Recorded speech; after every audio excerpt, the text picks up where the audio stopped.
Ok mes BG, Nike interdit aux retailers de vendre en dehors de leur territoire commercial à partir de janvier 2020. C'est Attitude Inc, c'est un shop de skateboard indépendant anglais, qui l'a annoncé d'abord en premier dans sa story Instagram en expliquant qu'il ne pourrait plus expédier ses produits en dehors de l'Europe qui est son territoire de distribution. Si on analyse un petit peu la décision de Nike, on a l'impression que ça arrive en réponse à deux catégories de retailers. D'un côté, on a des chaînes de magasins de plus en plus grandissantes avec un stock énorme qui n'hésitent plus à ouvrir à l'étranger, comme Kiss qui devrait bientôt arriver en France, ou encore SNS qui vient d'ouvrir une boutique à Palm Beach et une autre boutique à Tokyo. Et de l'autre côté, on a aussi des retailers qui vendent aussi bien dans leur pays qu'à l'étranger, avec un site internet super puissant, ce qui est un réel avantage pour vendre des produits qui fonctionnent pas chez toi, tu vois. Regardez, si on prend en exemple les paires de b-ball, les Kyrie, les LeBron, les Kobe, ces modèles de basket vont forcément mieux fonctionner aux États-Unis, là où le basket est beaucoup plus médiatisé qu'en Europe. Et ça, c'est un réel désavantage pour Nike, tant pour analyser le marché que pour jauger l'efficacité de ses campagnes de communication. Pour bien comprendre comment devenir retailer, si tu veux ouvrir un shop et que tu souhaites distribuer les produits d'une ou plusieurs marques, tu dois avoir ce qu'on appelle une licence ou un compte retailer. En gros, pour l'obtenir, il faut fournir des documents comme une licence commerciale remise par l'administration du pays où le magasin se trouve, avoir une boutique physique, une description du concept du magasin avec des photos, la clientèle ciblée et le type de produit qu'on aimerait vendre. Une fois que tu as donné toutes les informations, il faut compter au minimum 60 jours pour que la marque examine le dossier et donne une réponse définitive au magasin. Si tu as la chance que ce soit accepté, la licence va te donner le droit d'acheter des pièces de la marque, que ce soit des vêtements, des paires ou bien des accessoires, pour pouvoir ensuite les revendre dans ta boutique ou tout site internet. Cette licence définit aussi le territoire commercial sur lequel tu as le droit de vendre tes produits et c'est exactement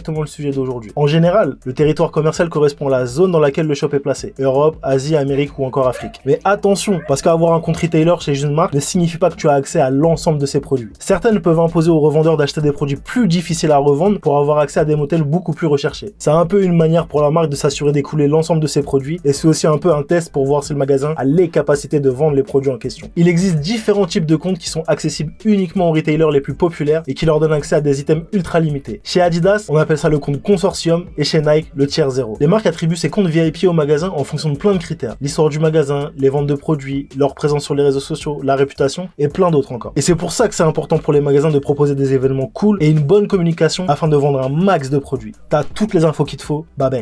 Du coup, tous ensemble, on va se demander qu'est-ce que ça va changer d'un côté pour les consommateurs et qu'est-ce que ça va changer de l'autre côté pour les revendeurs. Comme d'habitude, répondez aux questions dans les commentaires mes BG, échangez entre vous, likez, partagez la vidéo, on est ensemble mes BG.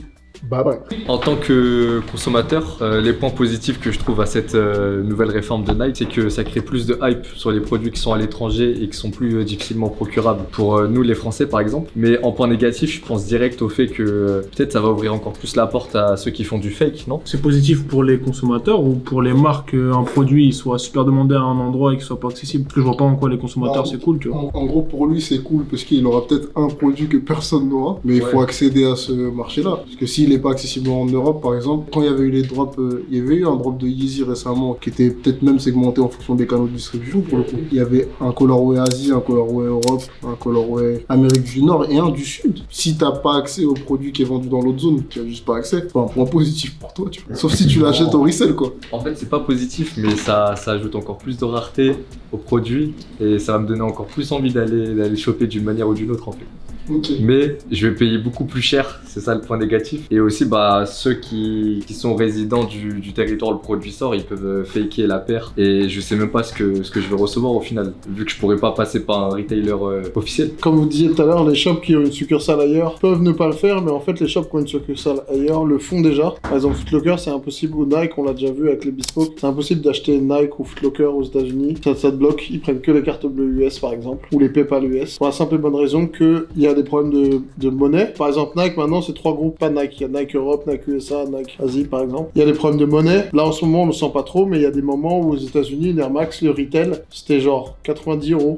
Tellement le dollar était fort, le dollar était à 1,60, 1,50, 1,40 pendant longtemps. Aujourd'hui, c'est presque le même prix, puisque le dollar est à 1,10. Mais quand il y a une grosse différence de prix, Foot Locker, ça m'intéresse pas que t'achètes une paire chez eux. Carrément, il y a des mecs qui achetaient des milliers de paires aux États-Unis au retail, qui revenaient en France pour les vendre en gros, tellement la différence de prix était abusée. Et du coup, c'était déjà bloqué à l'époque. Maintenant, c'est À l'inverse, c'est pas le retailer qui veut pas te vendre, c'est Nike qui t'impose de pas l'acheter. Moi déjà je me demande s'il y a des retailers français qui arrivent à vendre justement aux États-Unis ou même vraiment à l'étranger, à part sur des comptes tiers zéro où il y a vraiment des releases qui sont limitées. Parce qu'à part ça, je vois pas comment, avec le marché qui est aux États-Unis et déjà le nombre de retailers qui est aux États-Unis par rapport aux Français, je me demande comment c'est possible qu'il y ait des personnes qui vendent en dehors de France, à part peut-être des SNS et des très grosses enseignes. Je pense que la majorité des retailers en France ils shippent pas. Peut-être qu'ils envoient en Belgique ou en Allemagne ou truc, mais à part ça, je vois pas comment. En fait, il y a déjà un truc, c'est que les marchés sont très différents. Et du coup, imaginons que tu es Opium. Aujourd'hui, en France, Jordan, ça se vend pas. À part la Jordan 1, ça se vend pas. On parle pas des collabs, là, on parle des produits normaux. À part la Jordan 1, ça se vend pas. Et maintenant, les clients, souvent, ils cherchent... Moi, je suis un reseller, donc j'ai une situation un peu différente, mais dans le même style, quand je vais aux États-Unis, je cherche des produits qui se vendent pas chez eux et qui se vendent chez nous. Et il y en a beaucoup.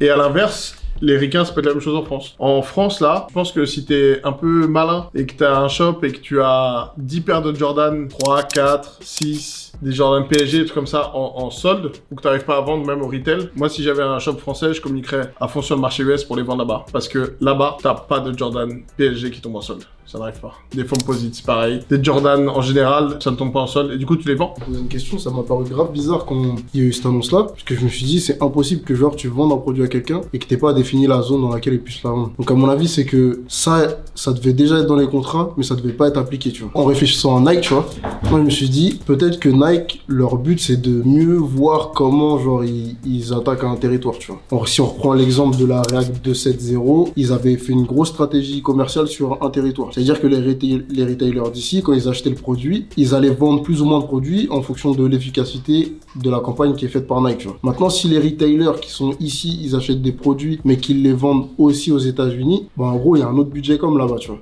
Et en gros, Nike a moins de visibilité sur l'impact de sa communication et sur même la vente de ses produits en fonction des territoires pour savoir comment derrière ils doivent reproduire. Si genre les retailers ils peuvent vendre à chaque fois en dehors des zones de vente, tu vois. C'est ça que moi j'ai trouvé assez bizarre, tu vois. Et en plus ça montre que il y a des retailers qui peuvent se faire grave de l'argent juste en faisant ça. Si t'es SNS ou si t'es un autre shop, tu peux genre vendre beaucoup en Europe et te dire ouais les produits qui marchent pas en Europe, tu vas les vendre aux States et vendre beaucoup là-bas et après pouvoir ouvrir un magasin là-bas et faire ainsi de suite.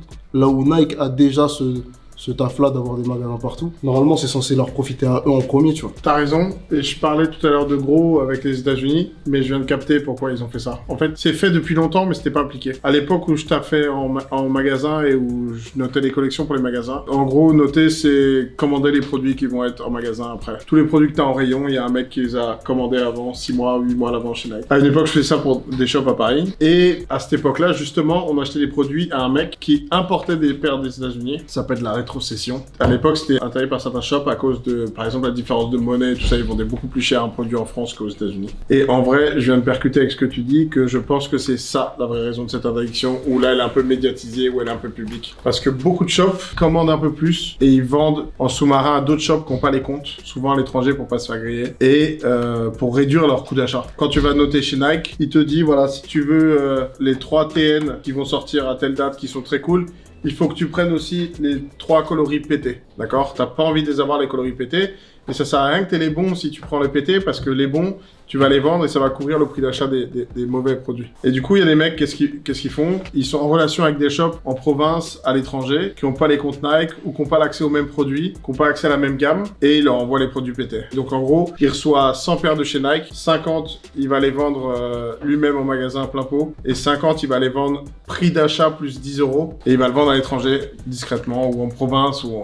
en général, c'est souvent l'inverse. Les shops à Paris, par exemple à Châtelet à l'époque, c'est comme ça. À Paris, il y en avait beaucoup qui n'avaient pas les comptes Nike. Soit ils ouvraient des shops en province, soit ils allaient voir des shops en province et ils leur achetaient des palettes de Jordan. En gros, le mec, quand il va commander Jordan, au lieu de prendre 1000 paires pour son shop, il prend 1500 paires. Il sait qu'il y a 500 paires qui vont dégager en mode grossiste, quoi. Et ça, c'était interdit par Nike, mais il n'avait pas trop moyen de contrôler. Maintenant, je sais qu'aujourd'hui, Nike, quand tu demandes, il t'impose des logiciels de caisse quand t'as un shop et il te demande les détails de tes logiciels de caisse à la fin des mois, pour bien voir que dans ton chiffre d'affaires, t'as vendu les 120 paires ils t'ont envoyé 120 paires, t'as vendu 70 paires et s'ils viennent dans le magasin, les 50 autres elles sont là. Pour pas que tu fasses de la rétrocession.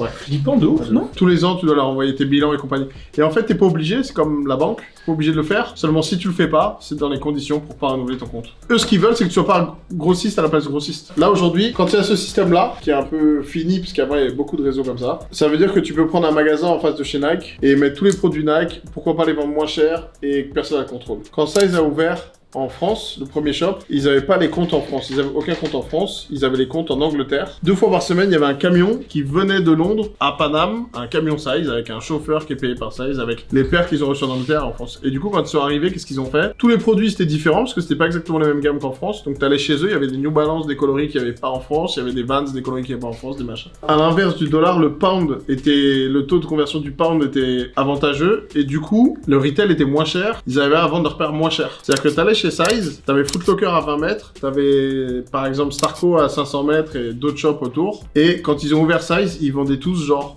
10-15% moins cher. Les paires de New Balance, elle était à 200 balles chez tout le monde et chez Size, elle était à 180 €. C'est la même paire. Et quand les commerçants, ils sont partis voir New Balance en disant ouais, lui, il respecte pas le jeu, il est en train de casser le marché et nous, on vend plus et on se fait baiser la gueule. Le commercial de New Balance, il dit ouais, mais nous, on lui vend rien, c'est pas notre client. Il achète pas à nous, tu vois. Et là, demain, tu peux acheter un shop, te mettre en face de Nike, vendre tes produits en rétrocession que t'as acheté à un Américain éventuellement et que t'essayes de vendre en France. Tu peux mettre le prix moins 30% parce que t'as pas envie de respecter les marges et y a personne qui a le droit de te dire puisque Nike peut pas te menacer de fermer ton compte puisque t'as pas de compte. Je pense que ce truc-là, il sert plus à ça. Et non pas aux 4 pélos qui vont vouloir commander des Yeezy en Russie.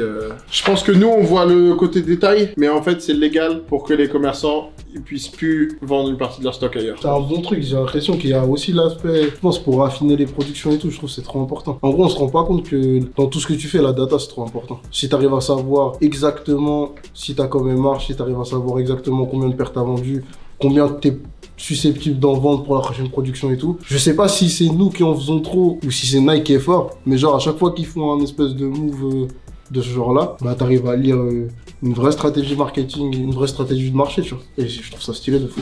En fait, ce que tu dis, ça va avec le fait qu'ils aient racheté l'entreprise qui est spécialisée dans la data et dans l'analyse.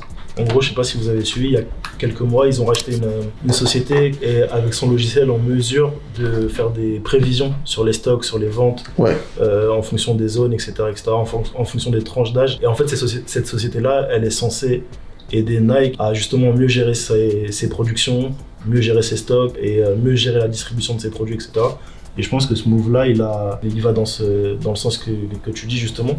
Et en fait, moi, il y a un truc qui me surprend. Peut-être que c'est un peu tiré par les cheveux, mais j'ai l'impression que, tu vois, ils ont rien dit jusqu'à présent pour, en quelque sorte, tenir les marques. Tu sais, t'as fait quelque chose qui est contraire, enfin, tenir les shops plutôt. Dans le sens où tu fais quelque chose qui est contraire aux conditions générales. Et du coup, après, ils peuvent plus ou moins t'imposer ce qu'ils ont envie de t'imposer puisque t'as enfreint leurs règles. Donc s'ils ont envie, ils peuvent très bien te dire ok, t'as déjà enfreint les règles. Si tu suis pas ce qu'on veut faire maintenant, tu peux dégager. En fait, c'est l'impression que j'ai.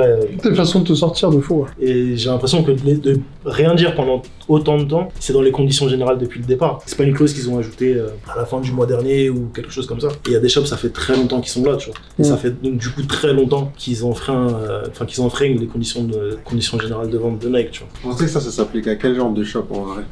Parce que, imagine, genre, je sais pas, il y a combien de comptes Nike qui ont les paires Off-White par exemple sur Paris, il y en a pas beaucoup. Imagine que ces gens-là, ils se remettent à vendre des paires à d'autres boutiques et qu'ils doivent fermer. Il y aura plus de compte, tu vois ce que je veux dire? Je pense que c'est pas du tout les shops que nous on connaît. C'est encore une fois, je pense que c'est dans la stratégie de fermer les shops. Tous ces shops qui foutent pas grand chose, qui ont pas forcément de compte Insta, de compte Facebook, qui ont les comptes des marques parce qu'ils sont là depuis 15 ans, qui ouvrent la porte et qui vendent des BW, mais qui savent même pas que Pata ça existe. On parle de petits shops que personne connaît et peut-être, je sais pas, un shop à Levallois, un shop à Asnières, un shop à, tu vois, qui eux jouent pas forcément le jeu du réseau social, de la communication, des concours, des raffles, des machins, qui sont un peu en dehors de ce système-là. Les shops un peu traditionnels, j'ai envie de dire, qui sont pas renouvelés. Je pense que c'est ces shops-là qu'on parle.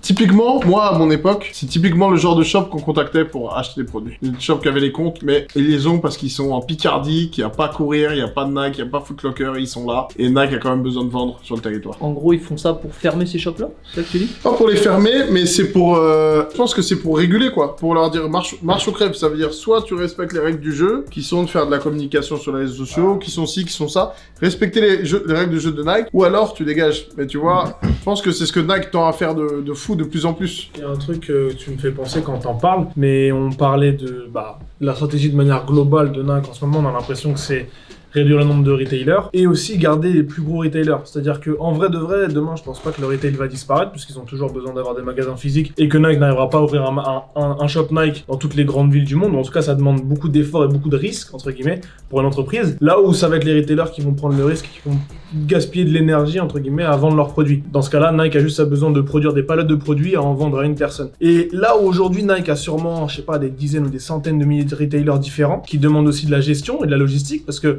envoyer à 10 000 shops, c'est pas comme envoyer à 100 000 shops. Du coup, est-ce que l'intérêt chez Nike, c'est pas plutôt de se dire ouais, tous les gros retailers, on a envie que ils aient de plus en plus de stocks, qu'ils gèrent de plus en plus, parce qu'ils ont beaucoup de budget aussi, ils ont des gros budgets de communication, ils sont capables de hyper des pairs, hyper des produits, et je pense que ça tend vers ça. Je pense pas qu'ils aient envie de fermer les comptes de tous les retailers, mais je pense qu'ils ont envie de forcer aussi les retailers à grandir, à se dire ouais, il faut qu'ils vendent plus de produits, il faut qu'ils communiquent plus, il faut qu'ils rendent nos produits encore plus stylés. Et c'est pas le shop effectivement au fin fond de la terre qui est intéressant dans ce genre de cas. Je pense que Nike, si eux ils font l'effort, ils sont capables d'aller vendre avec internet dans toutes les villes de France par exemple, tu vois, et qu'ils ont pas besoin d'un shop pour rendre le truc stylé. Pour en revenir à ce problème-là, il y a aussi, quand tu parles de gestion et tout, il y a même un problème plus global. En gros, il y a des shops qui sont en train de louper le virage internet, même si ça fait 20 ans qu'on y est. Il y a des shops qui sont encore en train de vivre, qui bombardent, mais qui n'ont pas de compte Instagram, qui n'ont pas de moyens de com comme ça, qui bientôt vont fermer. Nike a pas envie de fermer avec eux, pas de fermer avec eux, mais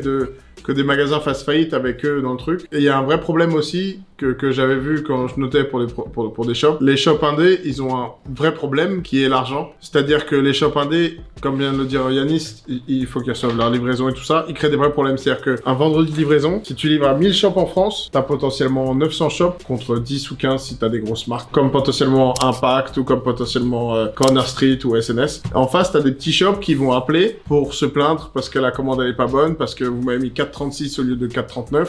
C'est une réalité. Et tu auras des gens qui leur décrochent au téléphone. T'as des problèmes de compta. T'as des mecs qui payent pas. T'as des mecs qui arrivent pas à payer le fournisseur. T'as des mecs qui mettent la clé sous la porte avec des grosses dettes. Par exemple, un shop, il a, je sais pas, on lui prête 200 000 € de cam parce qu'il tourne bien et il décide de planter. Il y a beaucoup de shops qui plantaient pour ouvrir à l'étranger ou quoi. Il y a des patrons qui se pariaient avec de la cam de fou. Et je pense que c'est aussi une des parties du problème. On a vu plus d'un shop fermé parce qu'il était pas capable de payer. Nike, il faut avoir un certain rythme. Je pense que, en fait, tout simplement, si t'as une équipe de course à pied, ceux qui vont moins suivre l'entraînement, tu vas pas les garder parce que ils vont te planter quand tu vas faire ton relais. Et là, c'est un peu le même truc. Ils sont en train, encore une fois, d'essayer de sélectionner leurs retailers parce que ceux qui suivent pas le jeu, ils savent que dans 3-4 ans, ça va être dans le mur et ils ont pas envie de partir avec. Et là, on a parlé beaucoup côté marque et retailer, on n'a pas parlé côté client. Je me demande ce que ça va changer niveau consommateur, sachant que je pense pas que Nike va augmenter les quantités parce que le nombre de shops est réduit. Je pense pas non plus qu'ils vont réduire les quantités. Je pense que les problèmes en vrai pour le consommateur, c'est juste que la communication sera mieux. C'est du coup des gens qui voudront cliquer ailleurs, tu vois. Genre en vrai, déjà, ils auront plus la possibilité. Moi, je pense surtout aux paires limitées, tu vois. Que les gens veulent, parce qu'en vrai, c'est ça que les gens veulent, tu vois. Genre pour moi, ça va rien changer. Niveau stock, ça va rien changer. Il va avoir le même problème, il va avoir les mêmes galères, tu vois. Moi, j'aimerais plutôt que Nike, même si c'est un bon move, genre business qu'ils font, j'aimerais quand même qu'ils fassent un move consommateur qui soit d'art. Moi, je vois pas l'intérêt que Nike a à faire des moves positifs avec le consommateur parce qu'ils font beaucoup de moves négatifs avec les consommateurs, entre guillemets, et pourtant les gens ils continuent d'acheter et ils disent rien, tu vois. Les provinciaux, par exemple, qui se plaignent qu'ils aient pas eu le moyen le jour du Sneakers Day d'aller cop en physique à Paris parce qu'ils avaient pas calculé la province et qu'il se passait rien en province physiquement. Mais c'est pas pour autant que le reste de l'année, les gens ils achètent pas sur Nike ou sur Sneakers et qu'ils continuent à donner de la sephora, frérot. En même temps, quand t'es la première marque sportswear, frère, tu vois des gens tous les jours en Nike, que tes potes sont en Nike, tu veux du Nike, tu vois. Ça veut pas dire que genre Nike peut pas faire l'effort d'aller un peu plus vers le consommateur et rajouter genre 10 000 paires, 100 000 paires sur une production. Franchement, j'étais en province quand il y avait le truc là des Sakai, le restock et tout. C'était frustrant. Franchement, j'avais envie de jeter mon téléphone par terre. C'était n'importe quoi. Tu voyais tout le monde qui arrivait à ramasser des paires, c'était facile. Il y avait 2-3 consignes et tu voyais que toute la journée les gens ils arrivaient à avoir des paires. Moi là, j'étais à la campagne, j'ai pas besoin de paires, je cherche pas de paires ou quoi, mais j'ai compris la frustration que tout le monde a. C'était frustrant de ouf. Toute la journée, Nike était en mode ouais, vous êtes nos clients, on fait des trucs pour vous et tout. Et en fait, t'es à 40 km de Paris, t'es quelqu'un d'autre en fait. Je pense là, le client n'a pas rien à voir, mais en gros, le seul truc que ça va améliorer pour le client, c'est la manière dont la marque est communique sur le territoire, tu vois. Mais c'est tout. Et je pense que là, Nike, ils ont vu des shops en un laps de temps très court créer des chaînes, tu vois. Genre SNS c'est une vraie chaîne, tu vois, qui est puissante, tu vois. Genre Flocker c'est historique, Snipes c'est solide aussi. Kiss mine de rien, il y a quand même plusieurs boutiques, tu vois, ça devient une chaîne. Et je pense qu'ils voient plein de magasins réussir à s'implanter dans plusieurs pays et ils doivent se dire ah ouais mais c'est à nous de faire ça. C'est pas à vous. Genre vous restez une petite boutique là, restez une petite boutique là et nous on gère un peu le business global, tu vois. C'est juste ça qu'ils ont réglé avec cette décision là, tu vois. Mais c'est pas du tout par rapport aux clients, tu vois. Pour toi, ce move-là,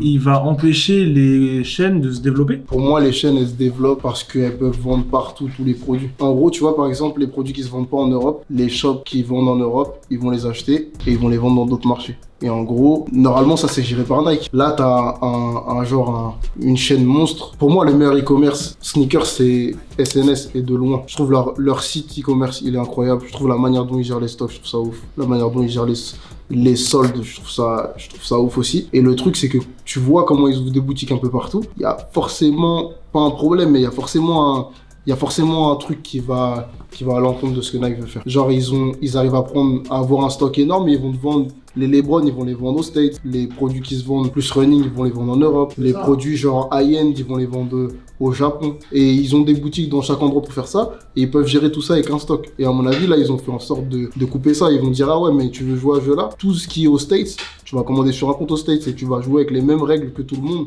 C'est-à-dire avoir un stock aux States pour gérer ta distribution là-bas, tu vois. Pour préciser, je parle pas de boutique physique. Je te parle du e-commerce. Ça veut dire que le mec qui est aux States, il clique sur le e-commerce Europe. Et du coup, c'est shippé là-bas. Ça veut dire qu'entre guillemets, ça parle d'Europe et c'est pas illégal. J'ai une question qui me venait en tête. Ben, tout à l'heure, a parlé de logiciels de caisse. Et je me demande comment les marques vont justement vérifier sur le e-commerce combien ils vendent et s'ils vendent aux États-Unis, s'ils vendent chez eux. Je sais pas comment ils vérifient. Et en plus de ça, comment Nike peut mettre en place un logiciel de caisse dans un shop s'il y a 10 marques dans le shop? En fait, c'est pareil déjà sur le site internet, ils demandent tes relevés. Et en fait, Nike te met. Ouais, mais d'accord, mais les relevés, excuse-moi, mais les relevés, du coup, tu mets ce que tu as envie dedans, tu fais comment le relevé? Parce que tu peux pas donner ton accès à ton back-office de site internet, en tout cas, moi je le ferai pas, à 20 marques différentes qui va aller regarder. Ah bah alors Adidas, les Oswego là ils en ont vendu 400, putain c'est pas mal comme modèle, vas-y on va prendre la chaîne, on va faire une chaîne Nike. C'est chelou tu vois. En fait Nike ne te donne pas un logiciel Nike, mais Nike te dit tu bosses avec tel logiciel. Déjà ils ont un regard sur ton chiffre d'affaires annuel, toutes marques confondues, c'est sûr. Ils te demandent tes liasses fiscales quasiment, tu vois. Ils te demandent tes rapports en fait par rapport à telle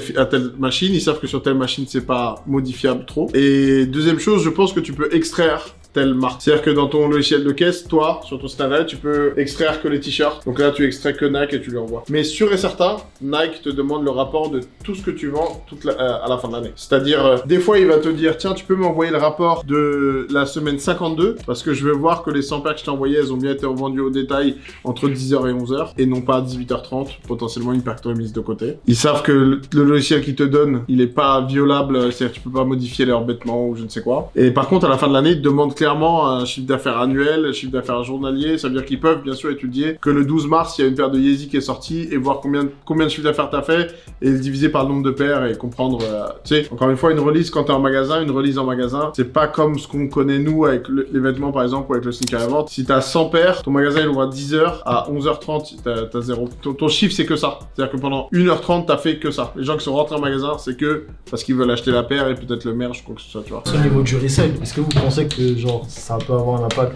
Est-ce que ça peut propulser le mouvement, tu vois? Parce qu'au final, la paire que tu pouvais avoir avant en participant à une raffle aux États-Unis ou un truc comme ça, tu vois, qui était limité, là, le seul moyen que tu as techniquement de te la procurer, c'est de passer par ça, en fait. En fait, t'avais plus ou moins répondu tout à l'heure en disant que ce qu'ils faisaient là, c'était pas destiné aux paires qui étaient limitées. Après, je me dis, même s'il y a des paires qui sont pas limitées, qui sont dans des coloris exclusifs à certains pays, tu vois, et que les gens veulent les attraper, ça reste compliqué, tu vois. En gros, j'ai vu que la paire de Yeezy sur je sais pas combien d'années là. Ça arrive presque jamais les colorways exclusifs, genre où il y a un coloris qui sort à chaque fois dans une zone. Genre ça arrive des paires exclues Asie comme la nouvelle Ninja qui est sortie que là-bas, mais elle va avoir une sortie mondiale dans un mois. Je sais plus, et pour moi il n'y a plus trop de segmentation, tu vois. J'en vois beaucoup en Asie justement. Il y a beaucoup, genre Atmo, je pense que c'est le meilleur exemple. Par exemple les hoodies Overswoosh là. Pareil, tu vois. Dont on avait parlé avec les coloris exclusifs, bah, c'est jamais sorti en Europe. Les Chinese New Year aussi, tous ces packs là. Il y a des coloris aussi qui drop, genre la Reebok par exemple, DMX 1200 je crois qu'on avait posté sur Insta. Et je me dis peut-être ces coloris là que les gens peuvent pas avoir, ben, même si ça touche pas les paires limitées, ça reste quand même une frustration supplémentaire. Tu vois. Franchement on pouvait pas les avoir avant. Là ça a rien changé. Parce que même quand on parlait avec les mecs de Reebok, on leur disait, wesh, c'est comment la paire, elle est chaude, elle marche bien sur Insta, vous voulez pas la vendre ici? Ils nous disaient, ils pouvaient rien faire. Du coup, là, au final, ça change rien. En vrai, tu vois. Moi, je me demande, parce que là, j'ai grave l'impression, comme Monroe, que c'est souvent dans le sens Asie qui a un produit et l'Europe qui en a grave envie. Les boîtes jaquettes, tout le monde aurait pu se bagarrer pour, mais la réalité, c'est que t'as pas envie d'acheter déjà une jaquette qui est à 100 € et de payer 50 € de frais de port. Ça te fait chier. Mais dans l'autre sens, on n'a pas cette éducation-là en Europe d'avoir des produits exclusifs qui sont potentiellement demandés à l'extérieur. Et du coup, je me demande s'ils vont pas essayer d'éduquer, segmenter plus tous les marchés et éduquer les Français à peut-être sortir des produits exclusifs en France, donner envie aux gens de les acheter pour potentiellement faire du resell aussi et éduquer le consommateur à justement pouvoir shipper à l'étranger et aller acheter à l'étranger au resell.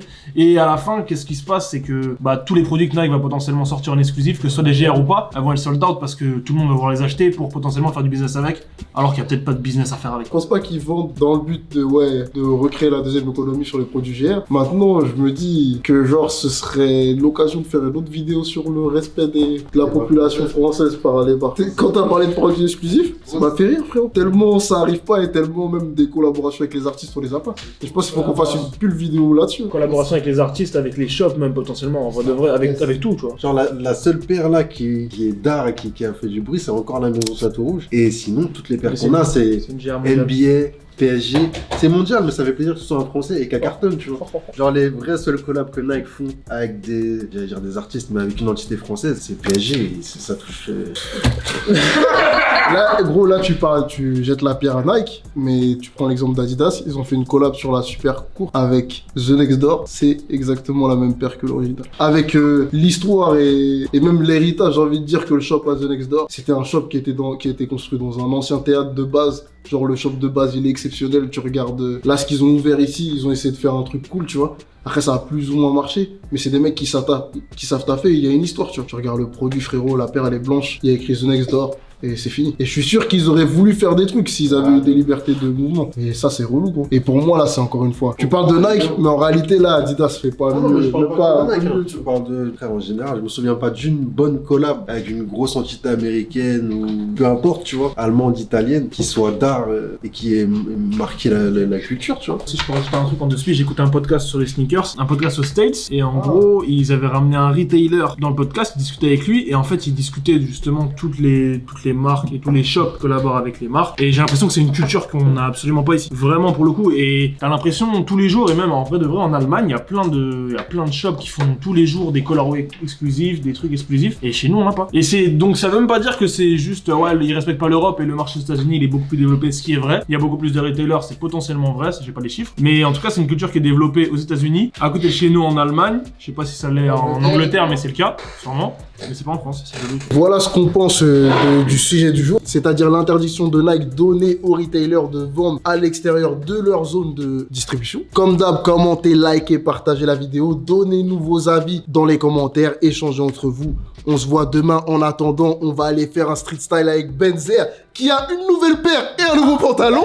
Regardez-moi ce BG. Et un nouveau bras. On est ensemble mes BG. Bye bye.